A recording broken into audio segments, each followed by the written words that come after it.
Today I'm at AF Golf Store in Cambridge, where I'm going to be testing out the new Cobra 3DP MB up against my current Cobra MB.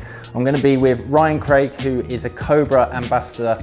We're going to jump in, have a look at the numbers and see, is this worth the price?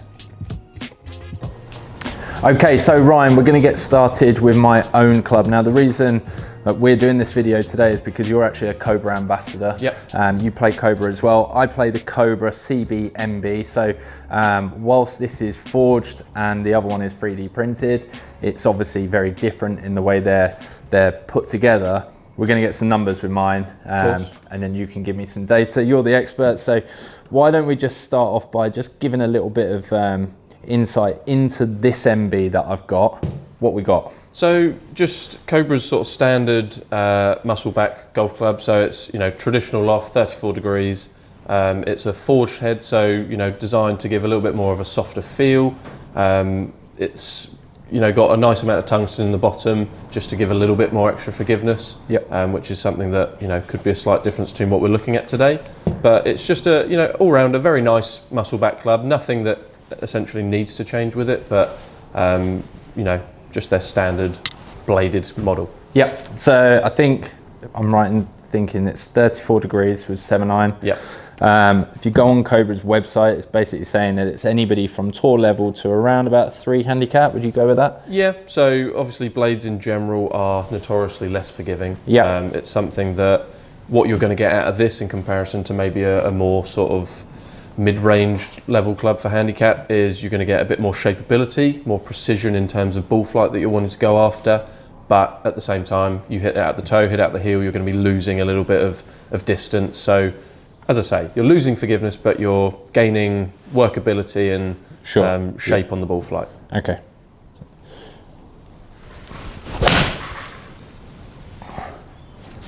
Good swing. Yeah, nice strike, nicely out the middle. Well, at least I can give you one out the middle to give us some feedback on. Yeah, try and misstrike a few if you can, just so we can get a good comparison. Yeah, I'm sure I've got that in the bag.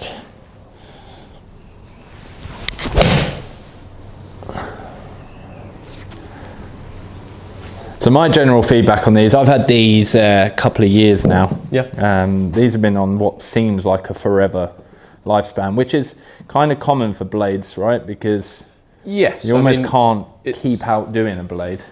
With blades, you know, unlike other models, you know, as I say, there's a limited amount of help you can get from the face. So it's something that they can be refined constantly, but it's nothing that is, you know, the wheel isn't necessarily reinvented every year. You know, it's something that they can just keep trying to improve very gradually. Yeah. That's where, you know, when what we're looking into today, that's where, you know, you might notice a bit of a difference with the technology and what they're trying to benefit from with something like a bladed club. But yeah, as you say, they've been around for quite a while. It's, you know, it's just the model that it is, unfortunately, but you know, still a very good club. Those last two, kind of very typical for me. So you'll see the massive drop off. So 167 carry, I would say I've become accustomed to that 165 carry. To me, I feel like I work hard for that as well. Yeah. I'd like to see something, and that's why my plan is this year to change golf clubs and go for something with a little bit more punch in them, a little bit more forgiving as well. I'm definitely not playing as much in the last couple of years, so to have an MB in my bag has just been quite punishing. Oh, massively. So yeah, to have that as good as I'm going to get it, ball speed 121, to get, I mean, decent spin, carry 167. I've worked so hard for that. If you go to the previous shot, 155, 111. I mean, the drop off, and look at where I've struck them. It's just because I caught that one a little bit heavy. The drop off is massive. So like you said, they're so punishing. Whilst they feel incredible on the last shot I hit, when you catch them a little bit heavy, they're really punishing. Yeah, I think that's the main thing with blades is when you're on your game, there won't be much, you know, better for you out there. You know, if you're striking everything, striking everything perfect during a round, you're going to be able to do everything you want out of a bladed bladed club. Yeah. However, the other end of the spectrum, you're not quite on it. You're really going to be out in a fight out on the course. Yeah. Yeah, it just, I feel like I've gone past the point where I'm really excited by this kind of club. Yeah. To look at, I mean, still, I find it hard to find a club that I look at that think that's better looking than the Cobra MB. I think they're such good looking clubs. But for how hard I'm working, that one again, 165, consistent when I get it, but so I know my number. Say, that drop off does certainly, you know, lower down when we're looking at. You hear a lot of people when they're reviewing clubs talking about what you should be basing it on, those 6, 7 out of 10 strikes, because that's really what you're gaming out on the golf course. You're going to have to account for a few heavy ones, a few thin ones. So you've really got to be, when you're on the range, going for your 6, 7 out of 10s. Well, my 7 out of 10 is going to be a drop off maybe of 5 to 8 yards. I mean, for me that's like a 9 out of 10 strike. I'm getting 165. So whilst if I know that I'm going to hit it 9 out of 10 all the time, I know that I can laser a flag at 160, 165 and fire it at the flag and I'm going to have success. The reality is I'm not that good a player to warrant this kind of club. However, we're going to put it up against the 3D printed. So why don't we do that now? Of course, Give us a little bit of information into this. So this is just released, right? So just released alongside their 3D printed X, which essentially is the other end of the scale. It's their, you know, game improvement style iron. This is the lesser forgiving MB. Now, the benefits you're going to see out of this, you know, it's a completely different way of making a club. Obviously, you've got your more traditional forged heads, you've got your cast heads.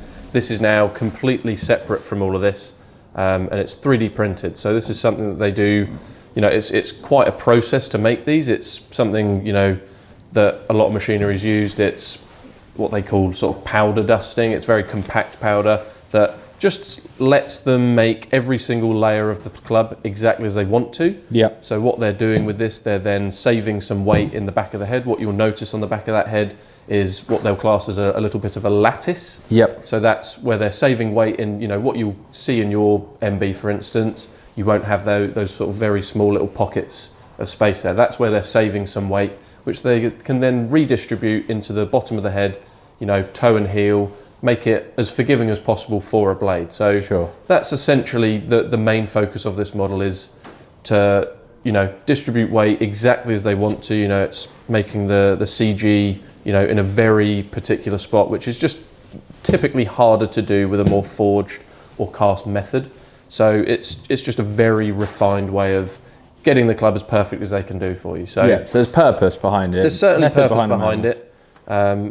Obviously, it comes with a bit of a price tag alongside of that because of the whole process behind it. Yeah. So what we're looking at? So typically you're looking at around 1,800 for a set of these. Okay. So in comparison to what else is out there at the minute, you know, you're looking at probably somewhere between the 1,000 to at most 1,400 range, whereas these are, as I say, between 1,800 to even getting into the sort of 2,000.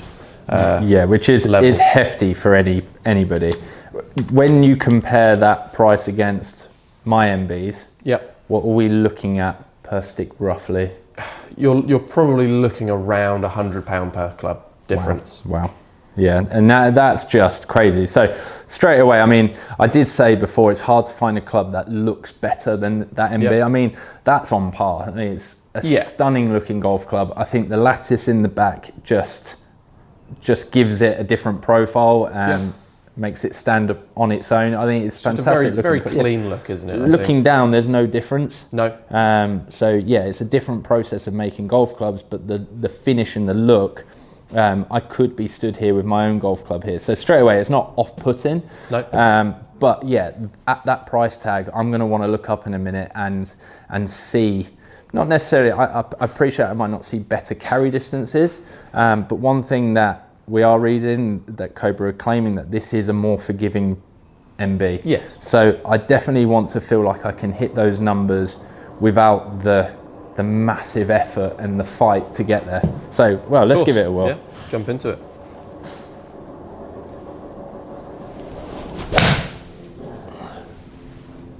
Okay, straight away a different feel. Okay, yeah. Which you wouldn't expect to say that to go from MB to MB, but that's clearly the process and how they're made. Very, very soft. Yeah, which, you know, looking at where the strike was as well, quite, you know, a fair amount out the heel there. Yeah. So to still get, you know, a nice soft feel despite being, you know, a fair way off the centre of the club. Yeah. You know, that's the sort of forgiveness that we're hopefully going to see with the rest of the shots here. You know, we've still got similar carry to what you got. So as you say, you're not looking to gain distance necessarily, but it's strikes like that we want to see, you know, exactly. just as good numbers out of your current club when we're striking it perfectly. If we're saying that's your 7, 8 out of 10 strike as opposed to that 9, 10, yeah, and it's still getting, getting good that top level of carry distance which we got out of ball your own. speed hasn't dropped off. That's good. Okay, that felt good lovely. strike. Yeah, did feel really good.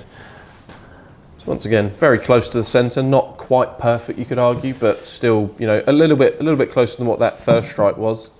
175. You know, ball speed jumped up to 123 there in comparison to probably the average with your own. It's probably sitting around the 120 mark. Sure, and still not perfectly out the middle. Still not perfectly out the middle, but you know, once again, a lovely flight. That's where, you know, that extra bit of weight that they are able to put into that heel, the toe. We should see something like this from the shots. Okay, that's interesting. Massively thin, as you probably heard. Yeah, it didn't sound quite as nice. A few grooves lower on the face. But we're testing all the grooves. Once again, ball speed's going to jump up a touch. So still 120 ball speed, 169. I think so, 111 when I hit as bad a shot last time. If we're looking at that shot beforehand, which was, you know, arguably more centred, a touch out the toe, you're getting 112 ball speed around that too. Whereas that one, as you say, a little bit thin, 121 almost. Yeah, that's crazy. And still a 169 sort of carry. So okay, so straight away we're holding on to, we're maintaining ball speed, a little bit more distance, and we've tested a little bit at the face at the same time. Still yet to find the middle of it. It's certainly showing its worth. That's really out the toe. Okay. I almost saw the club face wide open at impact. Yeah, 165, obviously not the direction we're after. You know, face angle, 6.5 degrees open. As you mentioned, you hit the toe, leave the face a bit more open. I mean, that's like a 3 out of 10 strike. Yeah. Absolutely wide open. 119.5, almost 120 again, ball speed, which, as I say, it's our average for what we've currently got. Yeah. That's where the difference is coming in from that weight that they're able to save and push towards those more forgiving parts of the head. Yeah, wow. Yeah, a lot easier. And obviously being going from a forged head, you know, you'd argue it's what we all know as the softest feeling. How would you say that, you know, off that face, does it compare softer. Just as soft? Or? No, softer. Softer, okay. Yeah, I feel like the response of the face is, it definitely has a different feel to it. Yeah. I think it's more the fact that I've not found the middle and they've all felt consistently good. When I don't hit the middle on that, you know it's... you sort of commented on seeing the ball flight almost dip a touch and... Yeah. Okay, that felt more centred. I mean, it felt as good as I've hit it.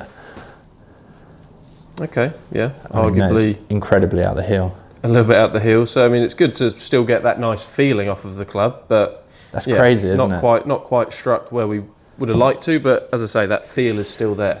Okay, but that's me. But once again, nice, good ball flight on it still. 160, you know, just under 167 again.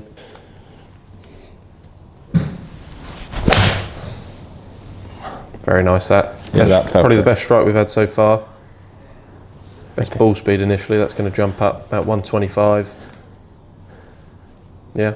Yeah. Okay. So we're certainly seeing a boost in distance, you know, and once again, it's that sort of mistrike. We're still getting more out of it. Obviously, you know, mistrike to as pure as we can get, you're going to see a jump between the club. What's club speed differences from when I was hitting mine? It felt like, I mean, it feels like I'm going a bit harder at it now. So, averaging 88.5, you're 88.2 with your own. So that last one, isn't it? That went a bit harder.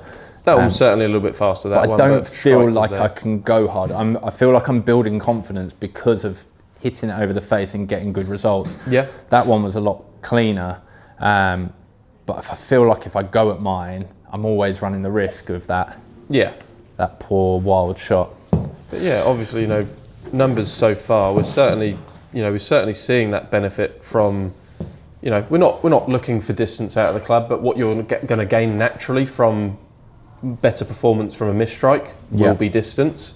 So straight away, we're swinging it, as I say, pretty spot on, the same speed. Ball speed's just up about, just under the 3 mile an hour faster.